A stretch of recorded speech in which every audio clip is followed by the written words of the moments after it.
সামনে বিধানসভা নির্বাচন, আর এই বিধানসভা নির্বাচনের আগে বিজেপি ছেড়ে তৃণমূলে যোগদানের পালা চলছে সর্বত্র। বিজেপি ছেড়ে এবারে তৃণমূল কংগ্রেসে যোগদান করলো তুফানগঞ্জ বিধানসভার 25টি পরিবার। এদিন ওই 25টি পরিবারের সদস্যদের হাতে পতাকা তুলে দিয়েছে তুফানগঞ্জ তৃণমূল কংগ্রেসের নেতৃত্বরা।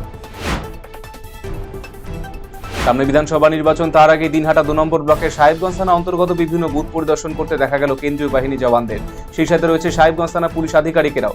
কেন্দ্রীয় বাহিনী জওয়ানেরা এলাকায় সাধারণ মানুষের কাছে মত বিনিময় করেছে এবং এলাকাবাসীদের আশ্বাস দিচ্ছে আগামী বিধানসভা নির্বাচনে সুষ্ঠু ভোট হবে, জনসাধারণ যাতে নির্ভয়ে ভোট দিতে যায় সেদিকটা নজর রাখা হচ্ছে। পাঁশকুড়া শহর তৃণমূল কংগ্রেসের উদ্যোগে এবং পাঁশকুড়া শহর তৃণমূল কংগ্রেসের অন্যান্য শাখা সংগঠনের উদ্যোগে বসন্ত উৎসবের আয়োজন করা হলো। বুধবার বিকেলে পাঁশকুড়া ব্লকের অন্তর্গত নারায়ণদিঘি ফুটবল ময়দানে বসন্ত উৎসবের আয়োজন করা হয়। উৎসবে নাচ গান আবৃত্তি সহ বিভিন্ন অনুষ্ঠানের আয়োজন করা হয়। রমজান মাস উপলক্ষে ইফতার পার্টির আয়োজন করা হলো কালিয়াগঞ্জ শহর তৃণমূল কংগ্রেস সভাপতি সুজিত সরকারের উদ্যোগে। এদিন বিকেলে শহরের শিমুলতলা মাঠে আয়োজিত ইফতারে শহরের 17টি ওয়ার্ডের মানুষেরা অংশগ্রহণ করেছিল। বিধানসভা ভোটের আগে দিনক্ষণ ঘোষণার আগে ইতিমধ্যে রাজ্যের বিভিন্ন জেলায় রুট মার্চ শুরু করেছে রাজ্য পুলিশ এবং কেন্দ্রীয় বাহিনী। বুধবার উত্তর দিনাজপুর জেলা চাকুলিয়া পাটাটি থেকে থানা পর্যন্ত বিভিন্ন এলাকা রুট মার্চ করল কেন্দ্রীয় বাহিনী।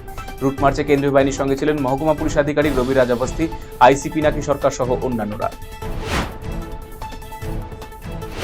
উত্তর দিনাজপুর জেলা করণদিঘি ব্লকে বিভিন্ন দাবি দাওয়া নিয়ে ব্লক ভূমি সংস্কার আধিকারিকের কাছে স্মারকলিপি জমা দিল দিশম আদিবাসী গাঁওতা সংগঠন।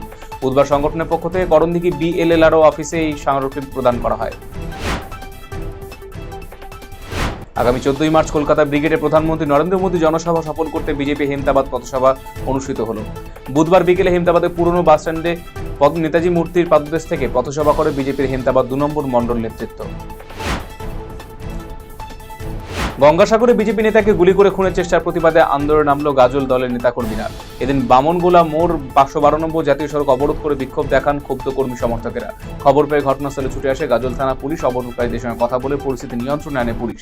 উপস্থিত ছিলেন গাজল বিধানসভা বিধায়ক চিন্ময় দেব বর্মন, বিজেপি নেতা মনতোষ মণ্ডল সহ অন্যান্যরা।